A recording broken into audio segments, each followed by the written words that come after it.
사랑하는 성도 여러분, 오늘 은혜스러운 성탄 주일입니다. 늘 그렇지만 올해도 여러분에게 성탄의 은혜가 넘치시기를 축원드립니다. 우리 진솔하게 고백의 기도를 드리면서 성탄 주일 예배를 시작하겠습니다. 다 같이 기도합니다.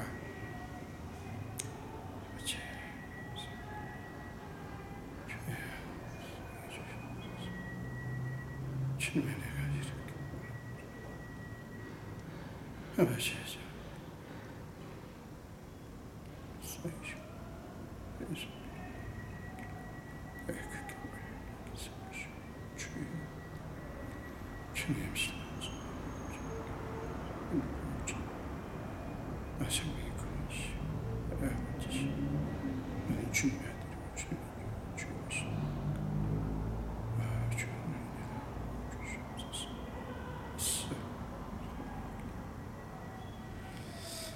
이렇게 하나님의 용서의 말씀을 들으시기 바랍니다.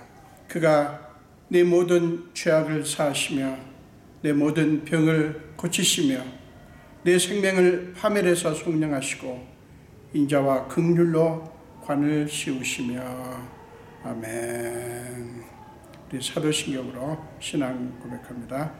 전능하사 천지를 만드신 하나님 아버지를 내가 믿사오며 그 외아들 우리 주 예수 그리스도를 믿사오니 이는 성령으로 잉태하사 동정녀 마리아에게 나시고 본디오 빌라도에게 고난을 받으사 십자가에 못 박혀 죽으시고 장사한 지 사흘 만에 죽은 자 가운데서 다시 살아나시며 하늘에 오르사 전능하신 하나님 우편에 앉아 계시다가 저리로서 산자와 죽은 자를 심판하러 오시리라.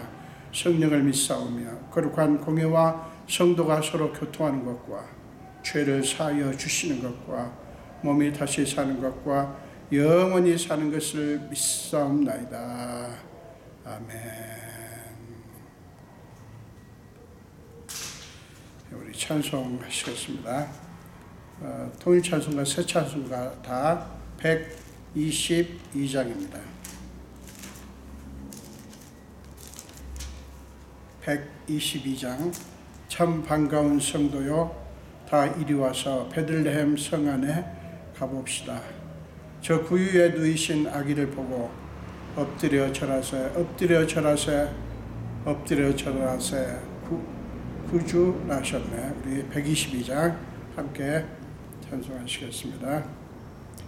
참 반가운 성도여 다 이리 와서 베들레헴 성 안에 가봅시다.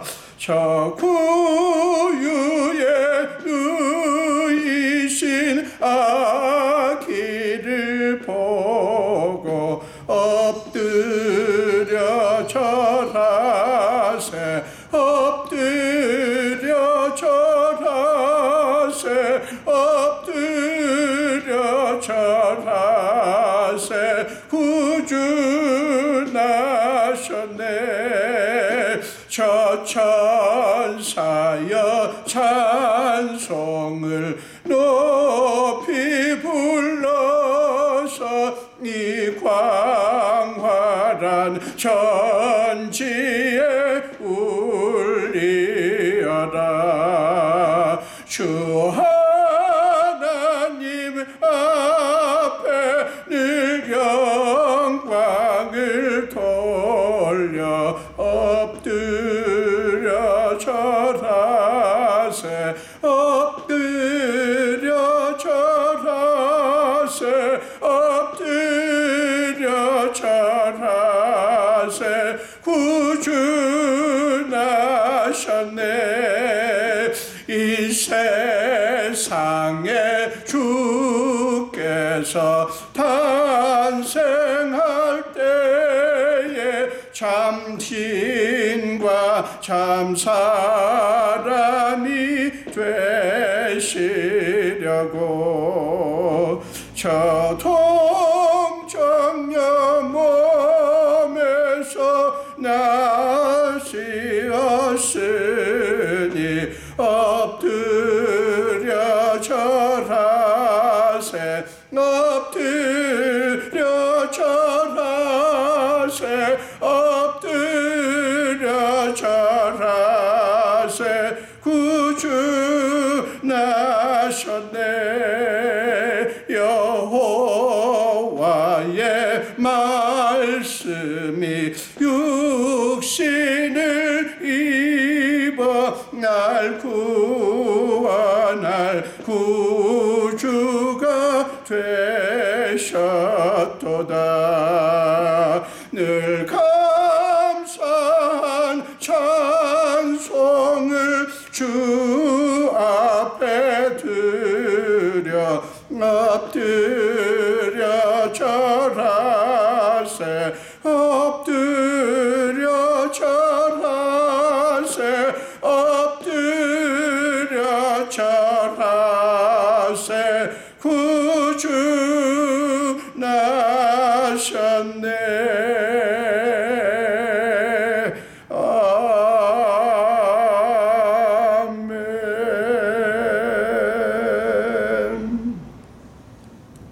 함께 기도하겠습니다.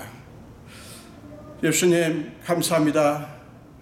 오늘 주님이 탄생하신 귀한 성탄 주일을 저희를 또한 주님의 앞으로 불러주시고 예배드릴 수 있게 하신 주님을 찬양합니다. 아버지여, 코로나 때문에 예배 장소가 전 같지 않지만 그러나 주의 이름으로 모인 곳에 함께 하시겠다고 한 약속의 말씀을 믿고 어떤 분들은 성전에 어떤 분들은 각자 가능한 처소에서 이 예배를 드리게 해주셔서 감사합니다. 아버지,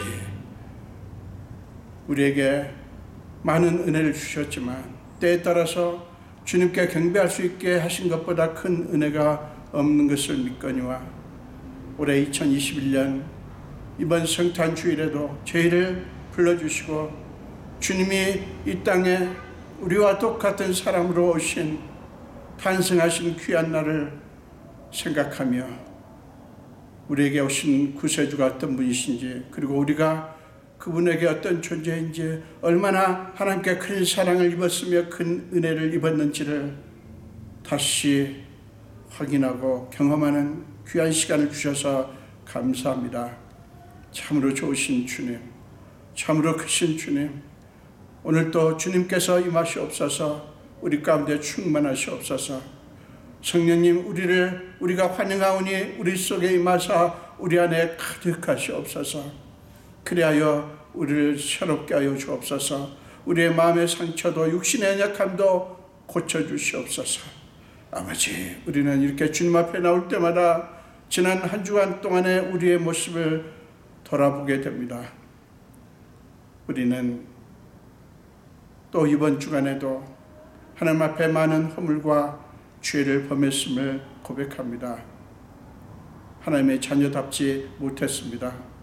우리가 믿는 분은 이 세상의 어떤 존재보다 크신 하나님이신데 우리는 그 하나님을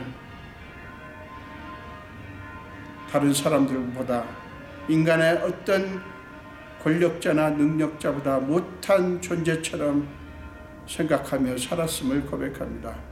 죄를 불쌍히 여기시고 죄를 예수의 보혈로 적셔주사 정결케 하여 주시옵소서.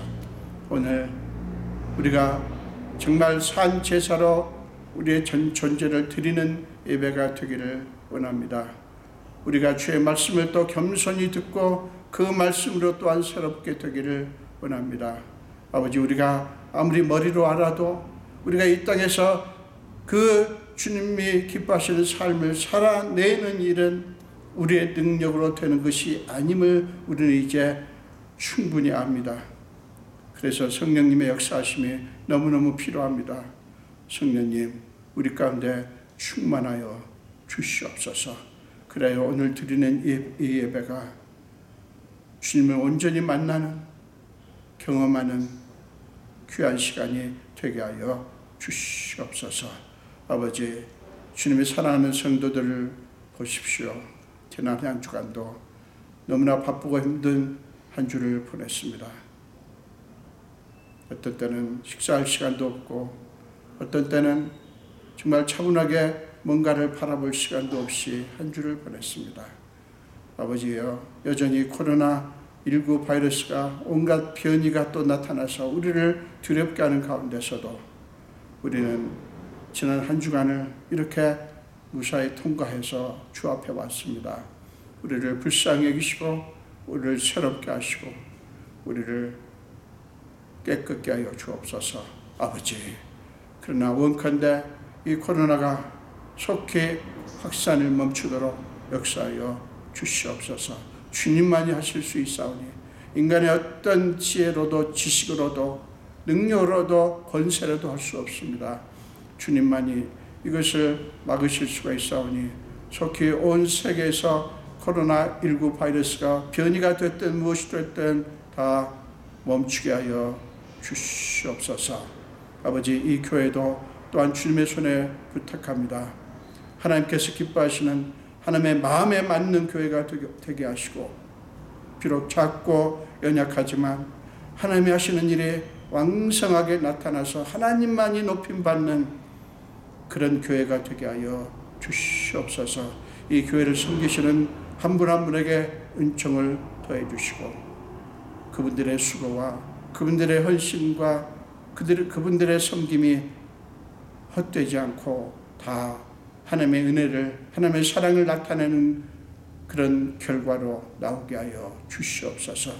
오코틀란에 있는 우리 사랑하는 오코틀란 교회도 기억해 주시고 그 교회 위에 성령께서 임하시며 그 교회를 섬기시는 모든 분들, 가브리엘 형제를 비롯하여 또뇨 장로님과 여러 성도들을 긍휼히 여겨 주시옵소서. 오늘 예배를 온전히 주께 맡기옵고 감사드리며 예수님 이름으로 기도합니다. 아멘.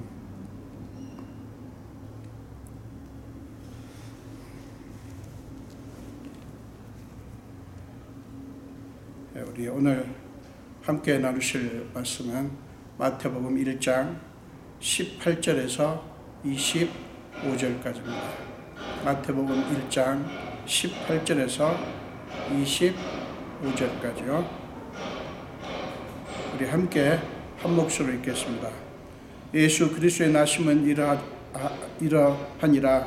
그의 어머니 마리아가 요셉과 약혼하고 동거하기 전에 성령으로 잉태된 것이 나타났더니 그의 남편 요셉은 의로운 사람이라 그를 드러내지 아니하고 가만히 끊고자 하여 이 일을 생각할 때에 주의 사자가 현몽하여 이르되 다윗의 자손 요셉아, 네 아내 마리아 데려오기를 무서워하지 말라. 그에게 잉태된 자는 성령으로 된 것이라. 아들을 낳으리니 이름을 예수라 하라. 이는 그가 자기 백성을 그들의 죄에서 구원할 자이심이라 하니라. 이 모든 일이 된 것은 주께서 선지자로 하신 말씀을 이루려 하심이니 이르시되 보라, 처녀가 잉태하여 아들을 낳을 것이요 그의 이름은 임마누엘이라 하리라 하셨으니 이를 번역한즉 하나님이 우리와 함께 계시다 함이라. 요셉이 잠에서 깨어 일어나 주의 사자의 분부대로 행하여 그의 아내를 데려왔으나 아들을 낳기까지 동침하지 아니하더니 나음에 이름을 예수라 하니라. 아멘. 한 번 더 기도하겠습니다. 예수님 보십시오. 저는 죄인이지만 하나님께서 말씀을 맡기셨기 때문에 말씀을 들고 순종하고 주님 앞에, 주님이 사랑하는 자녀들 앞에 섰습니다. 오 성령님, 제게 임하사 그 옛날에 이사야 선지자에게 하셨듯이 성령의 불로 종의 입술을 찢어주사 정결케 해주시고 하나님의 말씀이 온전히 선포되는 은총을 부어 주시옵소서. 주님 손에 온전히 맡겨왔고 감사드리며 예수님 이름으로 기도합니다. 아멘. 오늘 함께 봉독하신 말씀으로 하나님의 목적 이야기라고 하는 제목으로 함께 은혜를 나누기를 원합니다. 본문은 예수 그리스도의 나심은 이러하니라 라는 말씀으로 시작하죠. 본문은 계보 이야기를 끝맺는 16절에 대한 해설 역할을 하는 구절입니다. 계보에 대해서 말하던 마태는 이제 그 계보 이야기를 예수님의 나심, 탄생 이야기에 연결합니다. 말하자면 모든 강물들이 바다로 모이듯이 계보 이야기는 예수님의 탄생 이야기 속에 하나로 통합되는 거예요. 아브라함부터 시작한 계보 이야기가 무엇을 보여주는 이야기입니까? 그것은 하나님의 구속 이야기, 하나님의 은혜의 이야기입니다. 자기 백성을 향한 하나님의 뜻과 목적과 계획을 보여주시는 이야기예요. 마태는 그 하나님의 구속 이야기, 은혜 이야기를 예수님의 나심 이야기 속으로 통합을 하고 있는 거예요. 예수님의 나심 이야기의 시작은 지극히 일반적이죠. 그의 어머니 마리아가 요셉과 약혼한 사이라고 성경은 말씀합니다. 그러니까 아주 자연스러운 두 남녀의 결합의 모습을 보여주고 있잖아요. 이 관계에서 아이가 태어나는 것은 인간적으로 지극히 상식적인 일 아닙니까? 그런데 이 등식을 깨는 놀라운 말씀이 이어서 나옵니다. 동거하기 전에 성령으로 잉태된 것이 나타났더니, 동거하기 전에 당시의 이스라엘 관습은 약혼, 우리가 생각하는 약혼과 다릅니다. 약혼을 하면 바로 동거를 하게 되는 것 같아요. 근데 동거하기 전에 성령으로 잉태된 것이 나타났다. 성령으로 임신되었다는 거예요. 여러분, 이 말씀은 우리의 단단한 상식의 벽을, 우리뿐만 아니라 모든 인간의 상식의 벽을 사정없이 깨뜨리는 말씀 아닙니까? 어떻게 성령으로 잉태가 됩니까? 여러분, 이 사실을 어떻게 이해할 수 있겠으며 어떻게 받아들일 수 있겠어요? 너무나 비상식적이지 않습니까? 우리는 성경에서 말씀하시는 이야기들을 볼 때마다 일단 상식이라는 잣대로 판단을 하려고 합니다. 어떤 말씀을 들으면 그게 상식적인가 상식적이지 않는가, 이런 아주 거의 자동 반사적으로 그렇게 하곤 합니다.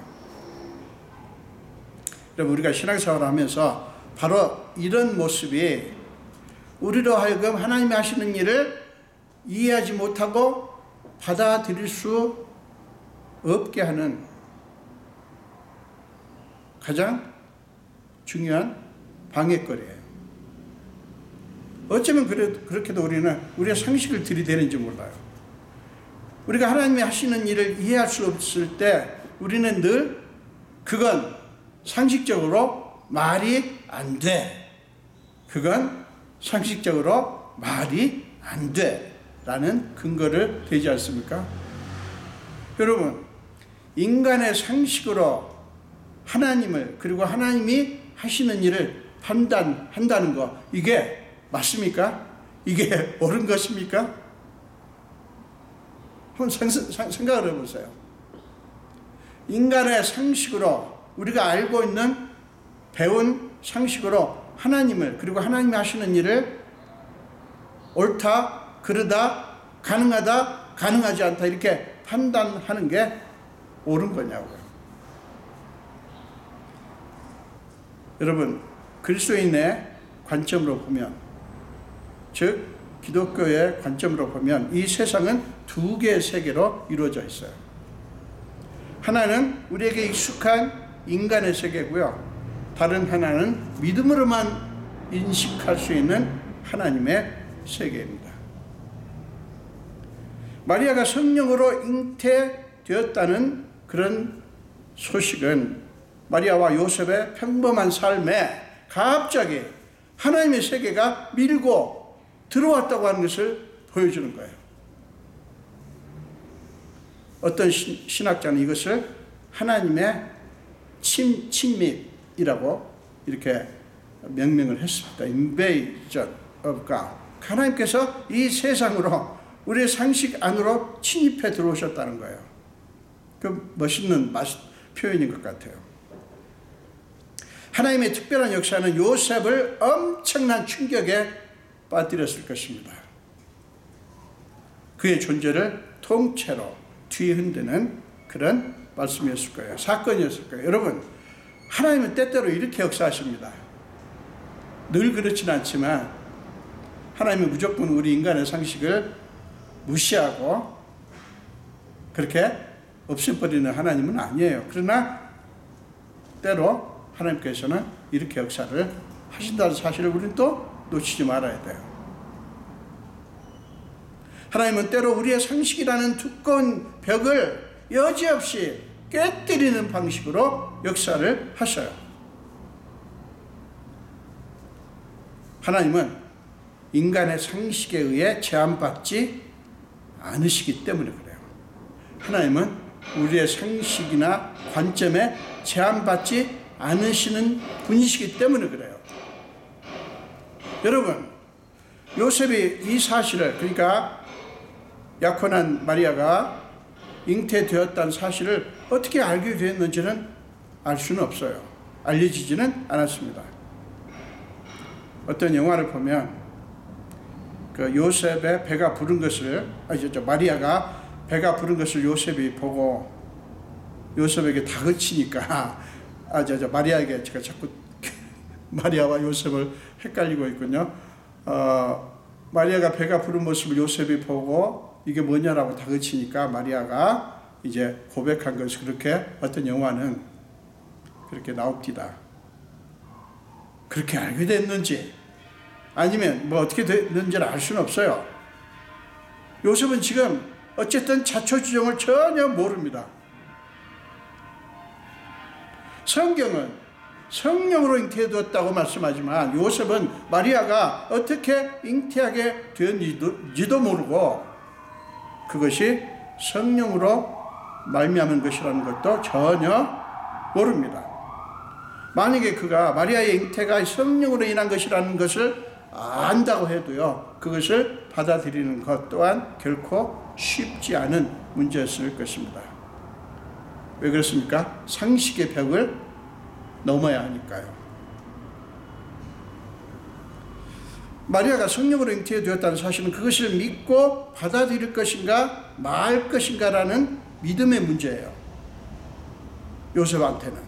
그러니까 마리아가 성령으로 잉태되었다는 사실을, 이거는 이 사실은 요셉으로 하여금 이걸 믿고 받아들일 것인가 말 것인가의 문제예요. 그렇지만 만약에 다른 이유로 잉태되었다면, 다른 이유로 하면 요셉 자기 아닌 다른 남자와의 관계에서 뭐 잉태되는 게, 임신하는 게 그것밖에, 그런 방법밖에 없잖아요. 그러니까 그랬다면 요셉으로서는 도저히 받아들일 수 없었을 것입니다. 그는 깊은 고민에 빠졌을 거예요. 물론 기도도 했겠죠. 하나님, 이게 뭡니까? 그렇지만 그 밖에 이런저런 수많은 생각들을 요셉은 했을 거예요. 그러고 나서 그가 내린 결론은 뭡니까? 사실을 드러내지 않고 가만히 끊기로 한 것이었어요. 성경은 그가 의로운 사람이기 때문에 그런 결론을 내렸다고 말씀합니다. 예, 요셉은 인격적으로 훌륭한 사람인지라 그 사실이 알려지면 마리아는 말할 수 없는 수치를 당하고 돌에 맞아 죽을 것이라고 하는 것을 알았기 때문에 그냥 조용히 관계만 끊으려고 한 거예요. 여러분, 그것만으로도 요셉은 의로운 사람이라고 부르기에 충분할 것입니다. 여러분, 이 세상에서 이렇게까지 의로운 사람을 찾기도 쉽지 않습니다. 그렇지 않습니까? 그러나 요셉의 의로움은 인간의 세계에 머문, 즉 인간 상식과 충돌하지 않는 의로움이에요. 그러니까 인간 상식에 맞으니까 다른 인간 상식과 충돌할 필요가 없죠. 그러니까 요셉이 굉장히 의로운 사람이지만 인간 세계에 머문 의로움이고요. 인간 상식과 부딪히지 않는, 충돌하지 않는 의로움이라고요. 세상에서는 그런 의로움으로도 충분하지만 하나님의 세계는 다른 차원의 의로움을 요구합니다. 인간 상식 안에서의 의로움으로부터 하나님의 세계의 의로움으로 넘어가는 것이 신앙이에요. 우리가 예수를 믿고 하나님의 자녀가 되어서 이제 그리스도인이 되었다는 사실은 인간 상식 안에서의 의로움으로부터 하나님의 세계의 의로움으로 넘어간 사람들이라는 뜻이에요. 신앙은 그런 것입니다. 신앙은 인간 상식 안에서 믿는 게 아니에요. 하나님 세계 안에서 믿는 것이지. 그런데 그게 간단치가 않다고 하는 것을 우리는 잘 압니다. 여러분, 근본적인 이유가 뭔지 아세요? 인간의 세계와 하나님의 세계가 너무 달라요. 인간의 세계와 하나님의 세계가 너무 다른지라 인간적으로 이해가 안 돼서 그렇기도 해요. 그렇지만 우리 본성이 그것을 싫어하기 때문에 그래요. 우리는 그것을 인간의 죄성이라고 얘기합니다. 요셉이 의로운 사람이긴 했지만 그 의로움으로는 하나님의 뜻을 감지할 수가 없었어요. 그의 의로움은 그저 그 일을 드러내지 않고 조용히 끊는 그 수준이었어요. 여러분, 그리스도인들이 추구하는 의로움의 수준이 이 수준에 머물러 있는 경우가 아주 많습니다. 그래서 선하고 착한 사람을 예수 잘 믿는 것으로 이렇게 착각을 하는, 여러분 그렇다고 해서 악하고 못된 인간이 예수 잘 믿는다는 뜻이 아니죠. 우리는 자꾸 인간 세계의 그 의로움의 그 수준에 너무 머물러 있어가지고요, 쩔어 있어가지고요, 하나님의 세계의 의로움을 잘 못 봐요. 이거 우리 극복해야 될 문제입니다. 자, 이렇게 그리스도인의 그 의로움의 수준이 인간 수준에 머물러 있으니까, 그러다 보니까 우리의 신앙생활은 인간 상식을 벗어나지 못하는 경우가 너무너무 많습니다. 사랑하는 여러분, 그것은 신앙이 아니에요. 오늘날 많은 그리스도인들이 그런 수준의 신앙생활을 하면서 잘 믿고 있는 것으로 착각하는 경우가 아주 많습니다. 여러분, 생각을 해보세요. 요셉의 그 결론을 얼른 쉽게 내렸겠어요? 어떤 결론이요? 드러내지 않고 가만히 끊는 결론. 여러분, 쉽게 내려진 결론이 아니라고 하는 것을 우리는 알 수가 있어요. 적어도 그는 경솔하지 않았습니다. 여러 경우의 수를 생각하며 고민을 거듭했습니다. 경솔하게 결정을 해버리고 경솔하게 그것을 행동에 옮겨버리지 않았던 거예요. 사랑하는 여러분, 1차적으로 이것이 매우 중요합니다. 이게 매우 중요해요. 우리가 아무리 예수를 잘 믿고 하나님을 의지한다고 해도요, 우리의 수준이 그렇기 때문에, 의로움의 수준이 그렇기 때문에 우리는 어떤 결론을 그렇게 경솔하게 내려서는 안 돼요. 여러분, 기독교인들은 사랑은 빨리, 판단과 심판은 천천히. 그 모토 속에 살아야 돼요. 요셉은 적어도 경솔하지는 않았어요. 하나님의 수준의 의로움에 이르지는 못했지만, 그것은 알 수 없었지만, 그러나 적어도 경솔하지는 않았어요. 깊이 고민했던 거예요. 이게 매우 중요합니다. 1차적으로. 왜요? 왜 그렇습니까? 그것은 하나님이 임하시고 일하실 공간을 만들어 드린 겸손한 모습이었던 거예요. 그러니까 경솔하게 판단을 하고 결정을 해버리고 행동에 옮기지 않고 고민하면서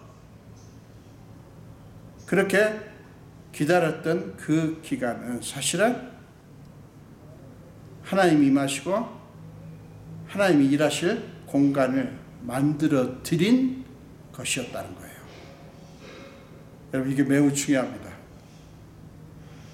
놀랍게도 하나님은 인간적인 한계 속에 머물러 있는, 그럴 수밖에 없죠. 인간의 한계 속에 머물러 있는 요셉에게 임하셨어요.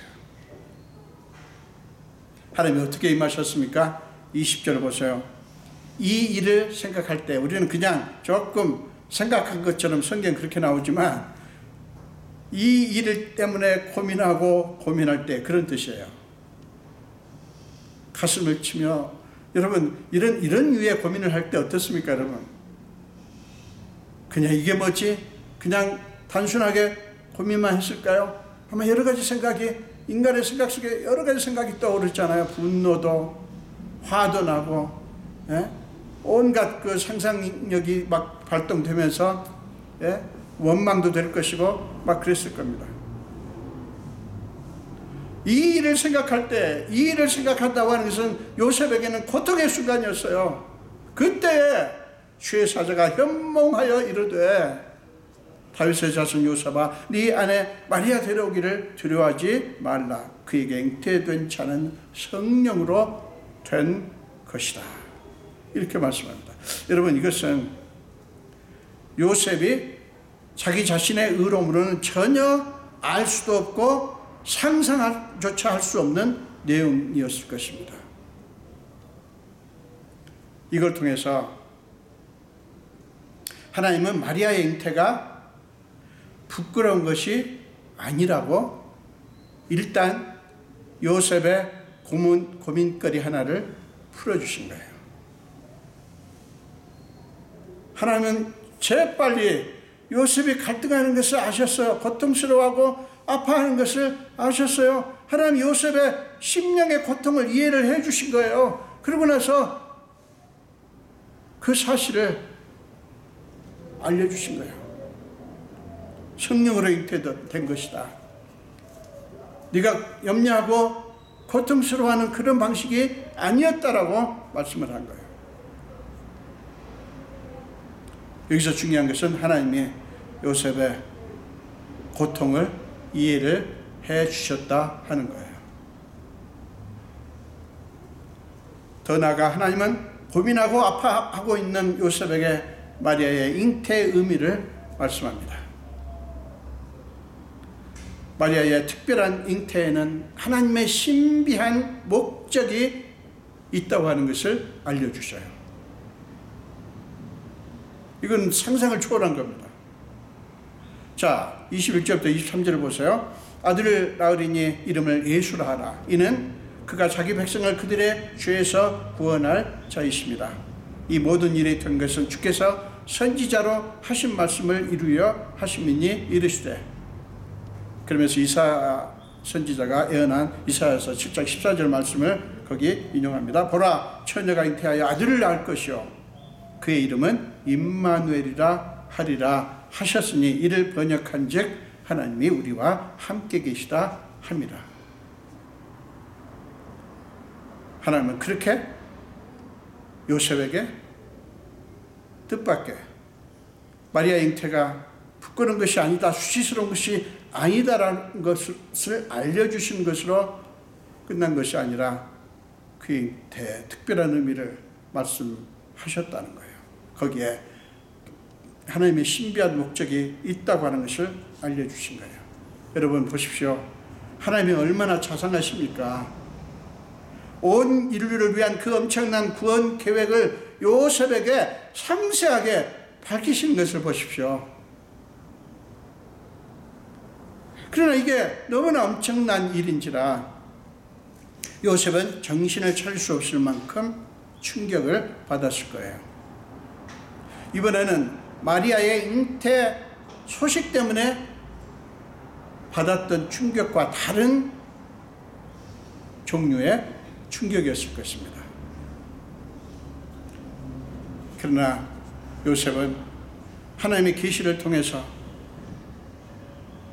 하나님의 목적을 알려주시는 하나님의 계시를 통해서 비로소 이 모든 상황을 이해하게 되었을 거예요. 이제 요셉은 이해는 했지만 그렇지만 요셉은 또 다른 결정을 해야 합니다. 그 결정은 뭡니까? 하나님의 말씀을 믿고 받아들일 것인가? 아니면 자신의 판단대로 그냥 밀고 나갈 것인가? 그러니까 가만히 끊고자 한 그 결정대로 할 것인가? 네 아내 데려오기를 두려워하지 말라고 하는 하나님의 말씀대로 할 것인가? 그 결정을 앞두고 있어요. 자, 24절을 보십시오. 요셉은 잠에서 깨어 일어나 주의 사자의 분부대로 행하여 마리아를 데려옵니다. 그는 하나님의 말씀을 다 받아들인 거예요. 그래야 그는 그의 인간적인 상식을 극복했습니다. 이제 그는 그의 인간적인 의로움에서 하나님 세계의 의로움으로 옮겨간 거예요. 인간적인 그의 의로움에서 하나님의 세계의 의로움으로 옮겨간 거예요. 그는 바울이 말씀한 대로 이제는 자기가 사는 것이 아니라 오직 자기 안에 하나님께서 사시는 삶으로 바뀐 것입니다.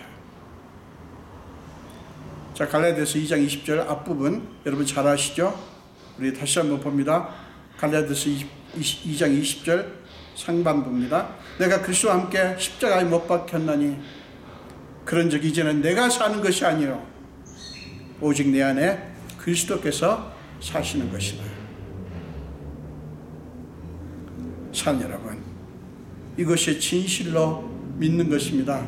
내 안에 내가 사는 것이 아니라, 그 말은 뭐예요? 내가 내 자신의 주인이 돼가지고 내 뜻대로 내 생각대로 사는 삶이 아니라 그리스도께서 내 안에 사시는 삶으로 바뀌는 것, 그게 진실로 믿는 거예요. 요셉은 비로소 자기 자신을 벗어난 것입니다. 자기 자신을 이긴 거예요. 그가 그럴 수 있었던 것은 하나님이 그에게 말씀하셨고 그는 그 말씀대로 순종했기 때문이에요. 우리의 신앙생활이 이렇게 돼야 진실로 믿는 것입니다. 저도 그렇고 우리 모두가 정말 진실로 믿는 그리스도인들이 되기를 축원합니다. 자기 자신에게서 벗어나지 못하고 자신의 욕구와 탐욕에 이끌려 그것을 이루기 위한 목적으로 믿는 것은, 신앙생활을 그렇게 하는 분들이 얼마나 많습니까? 그래가지고 자기의 욕구와 탐욕을 이루면 하나님께서 나를 축복했다고 그렇게 판단하고, 그렇지 않으면 하나님이 나를 미워하신다고 생각하고, 그렇게 믿는 것은 실상은 믿는 게 아니에요. 그것은 그리스도가 가득 해야 할 우리 안에 주님은 없고 우리 자신으로만 가득하고 그리스도께서 사셔야 할 우리 안에 주님은 죽고 우리 자신만 시퍼렇게 살아있기 때문이에요. 여러분, 그렇게 믿는 게 믿는 것이 아니지 않습니까? 그리스도가 우리 안에 계셔야 돼요. 가득해야 돼요. 근데 우리 안에는 우리만 가득해요. 온갖 욕구, 욕심, 탐욕, 온갖 원망과 그런 어떤 자기 자신만 가득하고요. 우리 안에 예수 그리스도가 사셔야 되잖아요. 근데 많은 그리스도인들 안에서 예수는 죽었고 자기 자신만 시퍼렇게 살아있는 경우가 너무나 많습니다. 그의 아내 마리아를 데려온 요셉은 아들을 낳기까지 동침하지 않다가 낳으니까 그 이름을 하나님의 말씀대로 예수라고 부릅니다. 그는 하나님의 뜻에 온전한 성취를 위해서 잠잠히 기다리고 순종을 했던 거예요. 그래서 예수 그리스도를 아브라함과 다윗의 자손으로 나게 하시려던 하나님의 뜻이 그렇게 해서 온전히 성취된 것입니다. 그것은 또한 자기 백성을 그들의 죄에서 구원하시고 그들과 영원히 함께 하시려는 하나님의 목적이 성취된 것을 의미합니다. 선 여러분, 요셉에게 자신의 목적을 밝히신 하나님의 이야기가 요셉의 순종을 통해서 우리에게 전달됨으로써 저와 여러분 또한 하나님의 목적을 받은 자들이 되었습니다. 우리가 그리스도인이라고 하는 것은 그런 거예요. 우리도 하나님의 목적을 받았습니다. 우리가 하나님의 목적을 받은 자들이 되었다는 말은 우리 또한 요셉처럼 그 하나님의 목적에 맞게 그 목적을 위해서 사는 존재가 되었다고 하는 것을 의미합니다. 여러분, 그게 예수를 믿는 삶의 특징이에요. 우리에게 하나님의 목적이 주어졌어요. 우리 안에 하나님의 목적이 있습니다. 우리가 그것을 생각하며 신앙생활을 해야 되는 거예요. 여러분, 우리가 하나님의 목적에 맞게 그 목적을 위해서 산다는 것이 무엇일까요? 우리가 하나님께 어떤 존재인가? 하나님이 우리를 위해서 무엇을 어떻게 하셨는가를 우리의 가장 소중한 가치, 가장 소중한 삶의 근거로 붙들고 사는 것을 의미합니다. 그렇기 때문에 우리는 우리 마음에 내키는 대로, 우리의 욕구대로, 이 세상이 이끄는 대로 살 수가 없어요. 그래서는 안 돼요. 많은 경우에 우리는 이 세상을 그리고 우리의 욕구를 거스르는 삶을 살아야 하는 것입니다. 우리에게는 하나님의 목적이 있기 때문에. 사랑하는 여러분, 기억하십시오. 하나님은 자신의 목적을 위해서 엄청나게 오랜 세월을 기다리셨어요. 그동안 이 세상에는 하나님께서 이 천지 만물을 지으시고 인간을 지으신 이후에 그 엄청난 세월 동안 이 세상에는 수많은 사람들이 나고 죽고 그리고 수많은 민족들이 일어나고 사라지고 셀 수 없는 나라와 제국들의 흥망성쇠의 역사가 계속 되어 왔습니다. 그 안에 얼마나 많은 일이 있었겠어요.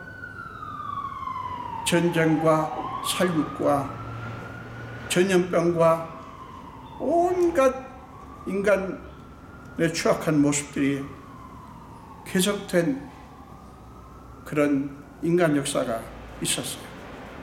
그 엄청난 인류 역사의 그 모든 파고를, 그 내용을 어느 누가 가늠이나 할 수 있겠어요. 그런 수많은 역사의 변동과 혼돈 속에서도 하나님의 목적은 바뀌거나 흔들리지 않았습니다. 이게 중요합니다. 이 세상은 엄청난 변화가 있었어요. 그러나 하나님의 목적은 바뀌거나 흔들리지 않았어요. 하나님의 처음 세우신 목적을 수많은 주의 종들을 통해서 수도 없이 미리 말씀하셨고요. 그럼에도 불구하고 인간은 거듭거듭 실패했죠. 그렇지만 그런 것 때문에 하나님은 자신의 목적을 바꾸거나 후회하지 않으셨어요. 내가 이런 인간들을 위해서 내가 이런 계획을 세웠던가, 내 마음을 고쳐먹으리라, 내가 이런 인간들에게 은혜를 끼칠 수 없다, 이렇게 후회하지 않았다는 거예요. 여러분, 하나님께서 목적을 바꾸지 않으시고 후회하지 않았다고 하는 게 그게 얼마나 중요한지 몰라요. 근데 우리는 자꾸 하나님을 그런 분으로 자꾸 생각을 합니다. 자기 자신의 어떠함에 따라서 내가 이렇게 신앙생활 제대로 못하니, 내가 예수를 분명히 믿지만 하나님이 나를 버릴지도 몰라. 여러분, 하나님은 후회하지 않으셔요. 요셉에게 말씀하신 하나님의 목적은 그렇게 수많은 인간 역사의 혼돈과 혼란의 터널을 뚫고 우리에게 전달이 되었습니다. 사는 여러분, 이 하나님의 목적 이야기에 엄청난 무게가 느껴지십니까? 이 하나님의 목적 이야기에 엄청난 무게가 느껴지시나요? 우리의 죄를 대속하시고 우리에게 임마누엘이 되시기 위해서 그 오랜 세월과 역사를 지나기까지 포기하지 않으신 하나님의 사랑이 느껴지십니까? 하나님의 사랑이 그렇게 해서 우리에게까지 임한 거예요.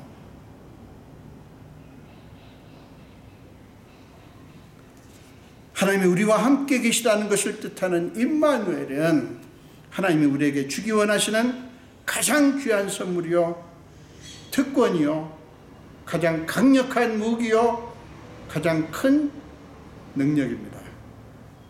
자, 기억하십시오.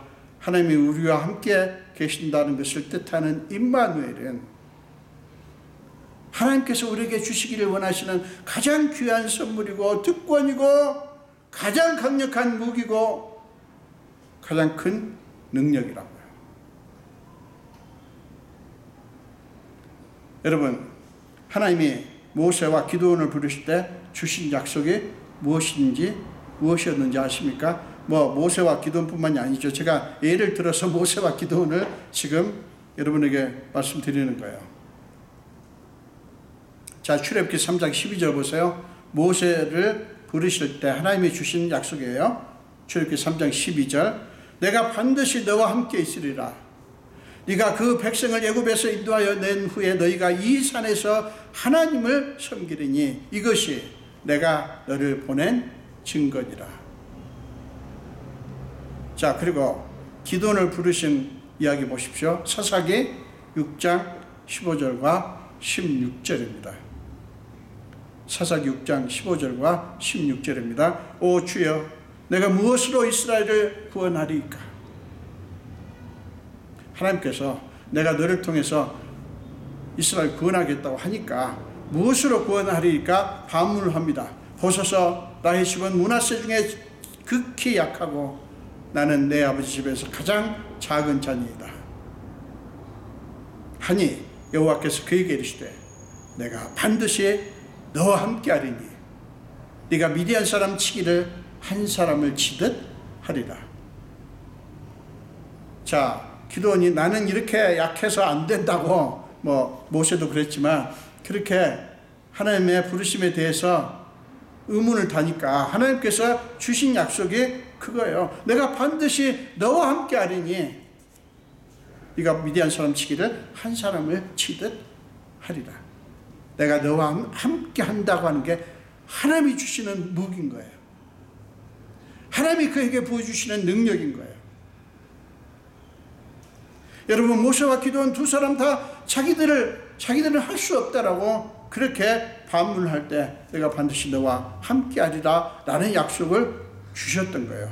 다른 약속이나 다른 보장책을 주신 게 아니에요. 그런데 여러분, 이 약속이 여러분에게는 어떻게 느껴지십니까? 임마누엘, 하나님께서 나와 함께 하신다는, 우리와 함께 하신다는 그 약속이 여러분에게 어떻게 와닿습니까? 든든하게 느껴지세요? 아니면 아무런 느낌이 없으세요? 솔직히 오늘날 많은 그리스도인들에게 이 약속은 그리 큰 힘이 되지 못합니다. 왜 그렇죠? 그 약속이 힘이 없기 때문에? 아니에요. 우리의 믿음의 수준이 그것이기 때문에. 모세와 기도원은 그 약속을 붙잡고 하나님의 명하신 사명을 감당을 했습니다. 실제로 그런 역사가 일어났어요. 그 약속이 의미하는 것이 무엇인지 그들은 충분히 알고 믿었기 때문에 그래요. 사랑하는 여러분, 하나님 우리와 함께하리라고 하는 약속은 여전히 최고의 보장이고 최고의 권세입니다. 이 세상의 권력자나 대부호가, 어마어마한 대부자가, 재벌이 내가 당신과 함께하겠소 라고 한다면 여러분, 우리는 어떻게 느낄까요? 뻔하죠. 당연하죠.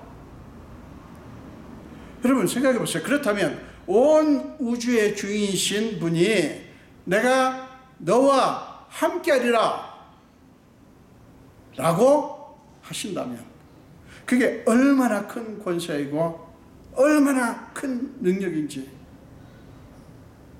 너무나 분명하지 않습니까? 사랑하는 여러분, 우리는 올해도 하나님이 이 약속을 이루신 성탄절을 맞습니다.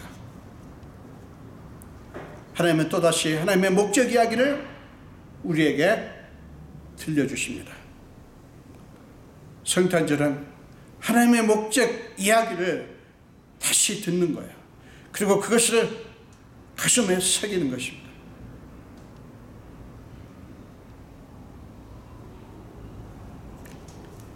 요셉이 마리아가 아들을 낳음에 이름을 예수라 라고 불렀다고 성경은 말씀하죠. 그것은 하나님이 그에게 말씀하신 하나님의 약속을 온전히 믿고 받아들였다고 하는 것을 의미합니다. 사랑하는 여러분, 우리가 예수님의 이름을 부르는 것도 마찬가지예요. 처음에 예수님의 이름을 부른 존재는 요셉이지만 요셉의 뜻이 아니죠. 하나님께서 그렇게 이름을 붙이라고 했죠. 근데 우리는 예수를 믿고 예수님 예수 이름을 부릅니다. 여러분, 그의 이름 예수 그리스도는 우리에게 최고의 상급이고 보장이고 능력이고 보배입니다.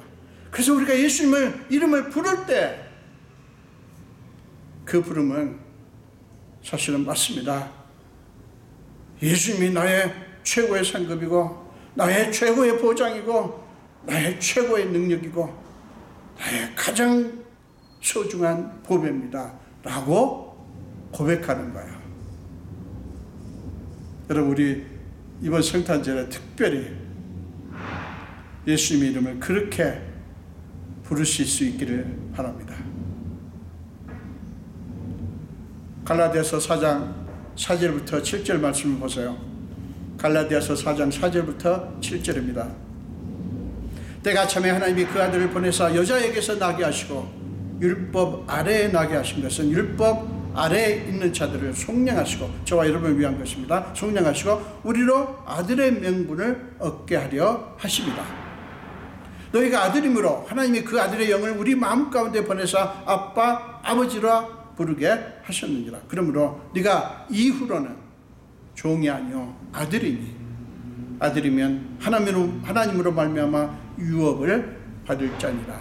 사랑하는 여러분, 우리에게 주어진 특권이 이것입니다. 저와 여러분은 종이 아니에요. 하나님의 아들이고 딸입니다. 하나님의 자녀라고요. 그래서 예수님은 예수를 영접하는 자는 그 하나님의 자녀가 되는 권세를 주신다고 말씀하셨어요. 요한복음 1장 12절에서. 권세입니다. 사랑하는 여러분, 이번 성탄절에 하나님의 이 엄청난 축복에 우리 모두 아멘 하실 수 있기를 바랍니다. 그리고 내가 너희와 함께 하리라고 하는 약속의 말씀을 통해서 우리를 위협하는 모든 악과 죽음의 권세를 이길 신비로운 능력이 우리에게 주어졌음을 믿으시기를 바랍니다. 여러분, 이 믿음만이 우리가 세상을 이길 수 있도록 해주는 능력이 됩니다. 올해 성탄절에 저와 여러분 이 능력을 힘입는 그런 귀한 기회가 되시기를 간절히 축원드립니다. 기도하겠습니다. 예수님 감사합니다. 오늘 또 생명 주신 주님을 찬양합니다. 우리에게 이 귀한 성탄절을 허락하시고 오늘 성탄 주일에 주님의 하나님의 그 목적을 이야기를 다시 듣게 해주셔서 감사합니다. 우리가 사랑하는 이 세상이 만만치 않습니다. 아버지, 그러나 하나님의 그 목적에 나타난 하나님의 권세 능력만큼 귀한 것이 없는 것을 믿습니다. 우리 성도들이 이 믿음에 굳게 서게 하여 주옵소서. 감사드리옵고 예수님 이름으로 기도합니다. 아멘.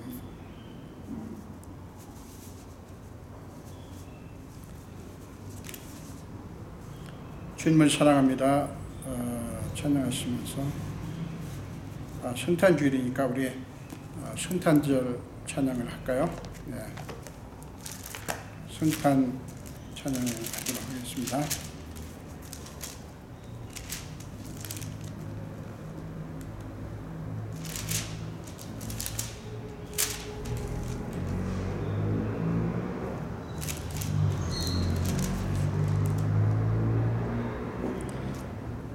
우리 114장 1절만 찬양하시면서 주님 앞에 헌금 드리겠습니다. 통일 찬송가 새 찬송가 다 114장입니다.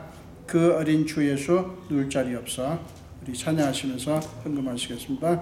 그 어린 주 예수 누울 자리 없어. 그 귀하신 몸이 구유에 있네. 저 하늘에 별들 반짝이는데 그 어린 주 예수 골 위에 찼네.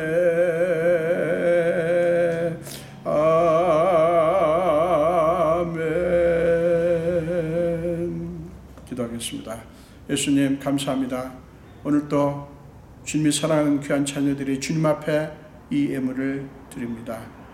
이 예물 속에 담겨있는 저들의 모든 형편과 사정, 그리고 저들이 해결해야 될 문제까지 간절한 마음의 깊은 기도 제목까지 아시는 주님, 하나님께서 사랑하는 자녀들이 오니 하늘을 여시사 하나님께서 하나님의 방식으로 하나님의 수준대로 저들의 삶을 마음껏 축복하여 주시옵소서.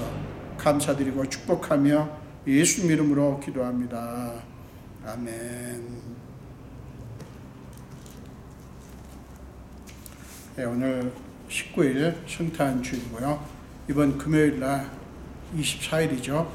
밤에 8시에는 성탄 2부 감사 예배를 드리도록 하겠습니다.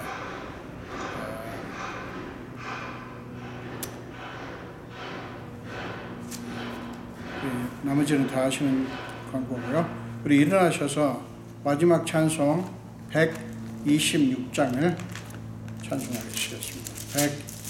126장입니다.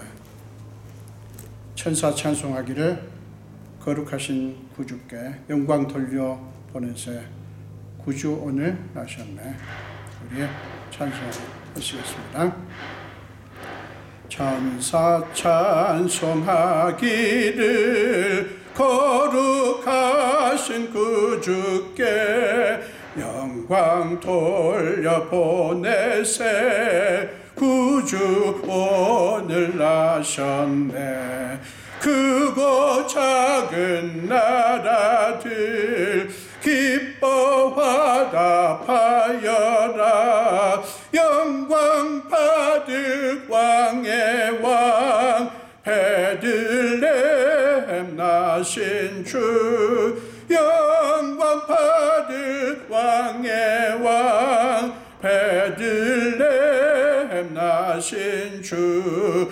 오늘 나신 예수는 하늘에서 내려와 처녀 몸에 나셔서 사람 몸을 입었네. 세상 모든 사람들 영원하신 주님께 영광 돌려보내며 높이 찬양하여라. 영광 돌려보내며 높이 찬양하여라. 의로우신 예수는 평화의 왕이시고 세상 빛이 되시며 우리 생명 되시네.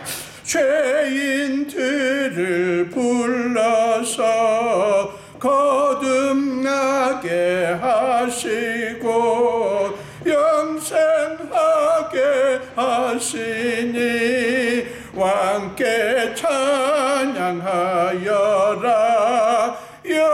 영생하게 하시니 왕께 찬양하여라.